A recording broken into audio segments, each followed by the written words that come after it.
Finaritra rô, finaritra hatrany izay atao anatin'ny fandarana finaritra roa sy ny fandarana halalao sehatra.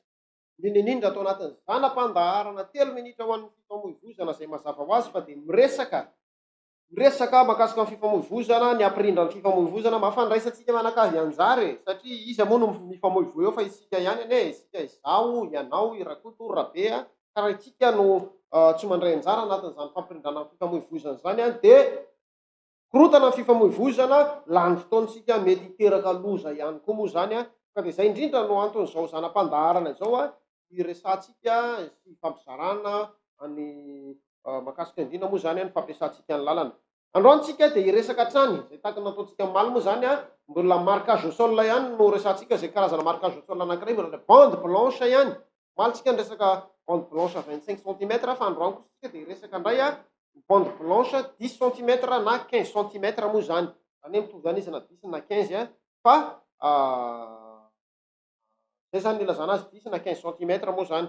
Ny bande blanche dia hitantsika mitsivalana eo amin'ny lalana alohan'ny idirana sampanan-dalana. Zany hoe ohatrany hoe manapaka ny lalantsika zany izy 10 na 15 cm ny hatevenany fa tsy afangarontsika ao amin'ilay hoe manaraka ny halavan'ny lalana hafa indray zany hafa indray ny dikany revoany amin'izay fa ilay mitsivalana eo amin'ny lalana 10 à 15 cm izay hitantsika eo amin'ny sary moa zany ho an'izay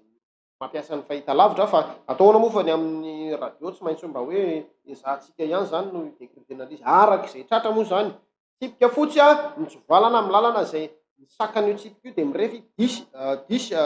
15 cm na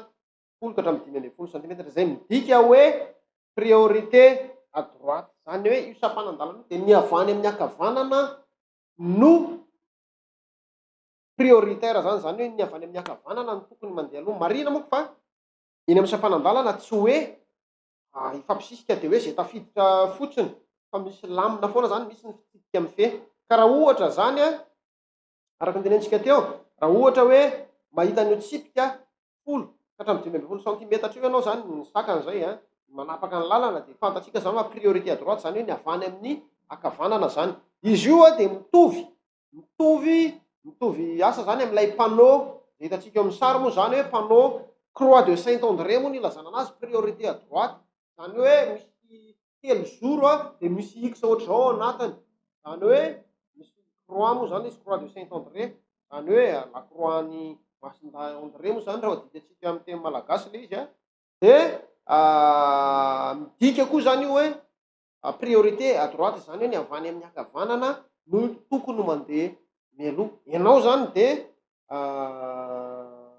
tokony hanana an'izay fijery zay zany rehefa manoloana an'ireny sampanan-dalana ka indrindra raha mahita zany ianao an'io bande blanche 10 à 15 cm io na mahita an'ilay triangle misy X ohatr'izao anatiny isika misy an'ilay Croix de Saint-André moa ny ilazana anazy dia priorité à droite izy zany dia tsy maintsy hanamora ny fandehan'ny fidiran'ny avany amin'ny ankavanana moa tsika izay mazava azy fa raha isika ny avany amin'ny ankavanana dia ho amorain'ny avy eo amin'ny ankaviany koa moa zany fidirantsika izay tsina ilay hoe priorité à droite zany. Ka dia izay averina foana moa raha tiana mafy ny code de la route tsika no atao école orientale Pitani hôtel Baobab mora feno dia tena mandalina ny code de la route koa ary aza misalasala raha misy ny hoe fanontaniana tiana hifampizarana dia tongavana dia hamangy anay fotsiny ary fa izay moa isan'andro dia hamangy anareo atao anatin'ny zanam-pandaharana 3 minitra ho an'ny fifamoivoizana atao anatin'ity fandaharana mahafinaritra ity. Tapitra hatreo ny 3 minitra ho an'ny fifamoivoizana fa ny fandaharantsika kosa dia mbola mitohy aza miala amin'ny Sisel Radio Télé makasitraka tompoko lahy makatelona tompoko vavy.